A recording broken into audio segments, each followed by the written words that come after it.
ತುಂಬಾ ಸಿಂಪಲ್ಲಾಗಿ ಇವತ್ತು ನಾನು ಒಂದು ಪೊಟ್ಯಾಟೊ ಬ್ರೆಡ್ ಸ್ಯಾಂಡ್ವಿಚ್ ರೆಸಿಪಿ ತೋರಿಸ್ತಾ ಇದ್ದೀನಿ. ಸೊ ಇದನ್ನು ಮಾಡೋದಕ್ಕೆ ನಾನಿಲ್ಲಿ ಒಂದು ಪ್ಯಾನ್ಗೆ 1 ಟೇಬಲ್ ಸ್ಪೂನ್ ಆಯಿಲ್ ಹಾಕ್ಕೊಂಡಿದ್ದೀನಿ. ಈಗ ಇದಕ್ಕೆ ಹಸಿಮೆಣಸಿನ್ಕಾಯಿ ಥರ ಕಟ್ ಮಾಡಿ ಹಾಕ್ಕೊಂಡಿದ್ದೀನಿ. ಮತ್ತು 1 ಕಪ್ಪಷ್ಟು ಈರುಳ್ಳಿನ ಚಾಪ್ ಮಾಡಿ ಹಾಕಿದ್ದೀನಿ. ಸೊ ಇದು ಸ್ವಲ್ಪ ಫ್ರೈ ಆದಮೇಲೆ ಇಲ್ಲಿ ನಾನು 1 ಕಪ್ಪಷ್ಟು ಕ್ಯಾಪ್ಸಿಕಮ್ ಕೂಡ ಚಾಪ್ ಮಾಡಿ ಹಾಕಿದ್ದೀನಿ. ವೆಜಿಟೇಬಲ್ ನಾನಿಲ್ಲಿ ನಮ್ಮ ಮನೇಲಿ ಏನಿದೆ ಅದನ್ನು ಯೂಸ್ ಮಾಡಿದ್ದೀನಿ. ನಿಮಗೆ ಯಾವ್ದು ಬೇಕಾದರೂ ಯೂಸ್ ಮಾಡ್ಕೊಬೋದು. ಸೊ ಇವಾಗ ಇದಕ್ಕೆ ಚಾಪ್ ಮಾಡಿರುವಂತಹ ಕ್ಯಾರೆಟ್ ಹಾಕ್ಕೊಂಡು, ಕ್ಯಾರೆಟ್ ಸ್ವಲ್ಪ ಕುಕ್ ಆದಮೇಲೆ 1 ಕಪ್ಪಷ್ಟು ಬಾಯ್ಲ್ ಮಾಡಿರುವಂತಹ ಬಟಾಣಿ ಹಾಕ್ಕೊಂಡಿದ್ದೀನಿ.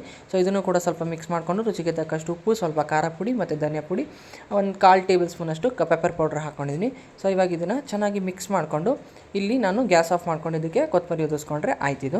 ಸೊ ಇಲ್ಲಿ ನಾನು ಪೊಟ್ಯಾಟೋನ ಬಾಯ್ಲ್ ಮಾಡಿ ಸ್ಮ್ಯಾಶ್ ಮಾಡಿ ಇಟ್ಕೊಂಡಿದ್ದೀನಿ. ಇವಾಗ ಇದನ್ನು ಮಾಡಿರೋಂತಹ ಮಸಾಲೆನ ಹಾಕಿ ಚೆನ್ನಾಗಿ ಮಿಕ್ಸ್ ಮಾಡ್ಕೊಳ್ಳೋಣ.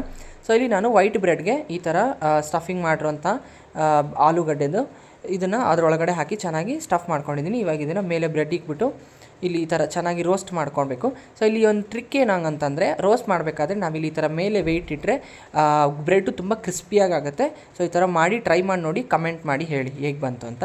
ಸೊ ಇದು ಮಾಡಿದ್ರೆ ತುಂಬಾ ಸಿಂಪಲ್ಲಾಗಿ ಮತ್ತು ಈಸಿಯಾಗಿ ಬ್ರೆಡ್ ಸ್ಯಾಂಡ್ವಿಚ್ ರೆಸಿಪಿ ರೆಡಿ ಆಗುತ್ತೆ. ಯಾರೆಲ್ಲ ಹೊಸದಾಗಿ ನನ್ನ ಚಾನಲ್ ನೋಡ್ತೀರಾ ಪ್ಲೀಸ್ ಸಬ್ಸ್ಕ್ರೈಬ್ ಮಾಡಿ. Thank you so much for watching. Bye.